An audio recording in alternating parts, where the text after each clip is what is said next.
Teenage Mutant Ninja Turtles. Not a fan.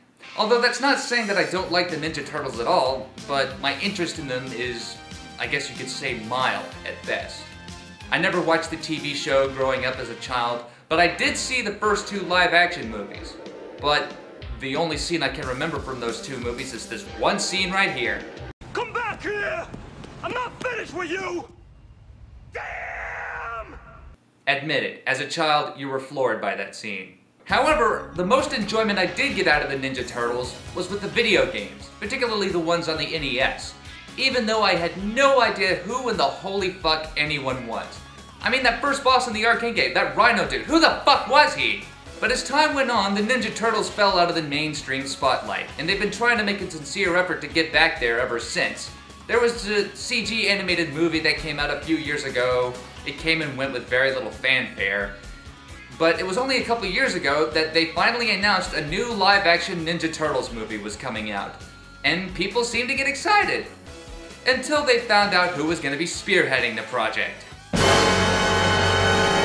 But more on that later. The first trailer for the movie recently came out, and already the film decided to shoot itself in the foot with the most cliche opening lines in a trailer ever.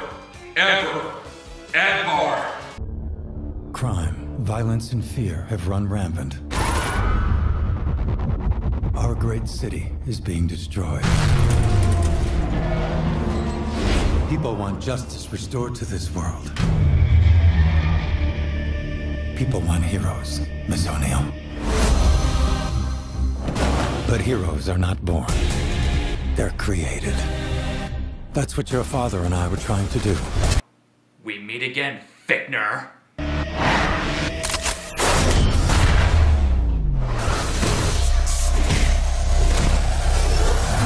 And this right here, ladies and gentlemen, is quite possibly the biggest problem I have with this trailer. Maybe even the movie in general, even though it's there for only like 5 seconds. But it's an indicator that when the action scenes aren't some overblown CGI fest, and when they try to go for a more realistic route, it's gonna be all that shaky cam and seizure-inducing lighting effects that people hate. I certainly hate it, I know that you hate it, and I don't know why people keep going on with this route.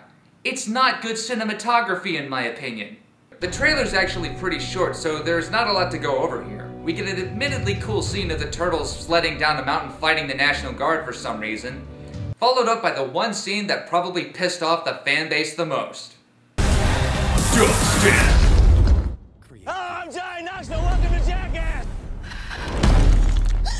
No, whoa, chill, it's just a mask. See? Don't freak out. Right? And that was our first look at the new TMNT trailer. And from my point of view, I've already found one major positive with this trailer. Megan Fox does not say a single word in the entire trailer.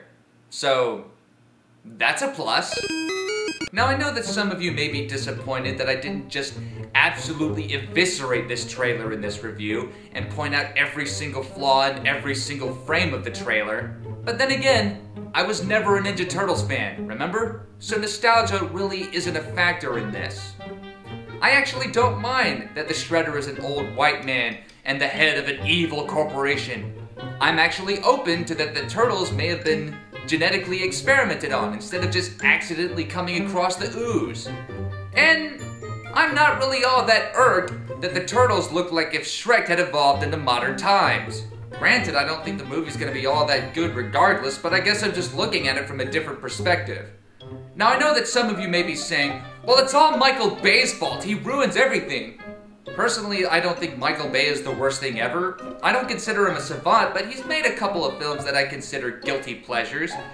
But is Teenage Mutant Ninja Turtles really his fault for looking like such a shit pile it is?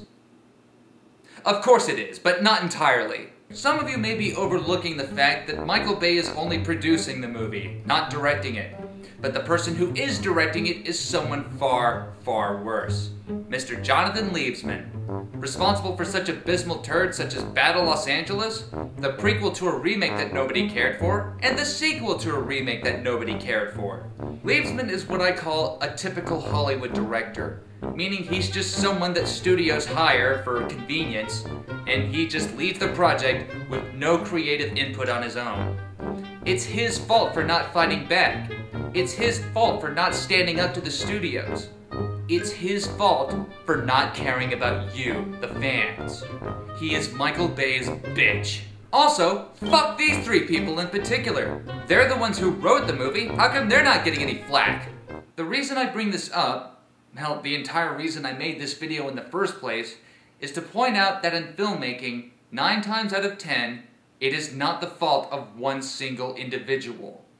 How come Steven Spielberg gets a pass for Transformers, huh? How come all the other jackoffs who write Justin Bieber's music doesn't get their fair share of criticism? How come people will go so far to destroy Zack Snyder for Man of Steel, but go all the way to defend Christopher Nolan? He was part of the same project. He is equally to blame. Just because there's one high-profile person on a team doesn't mean they did it all by themselves. And the same exact thing goes for things that are great, too. But this is the internet, and people on the internet don't care for praise. Back to the subject, Teenage Mutant Ninja Turtles.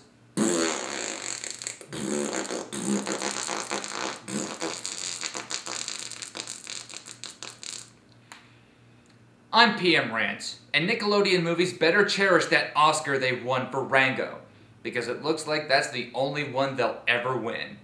Thank you for watching.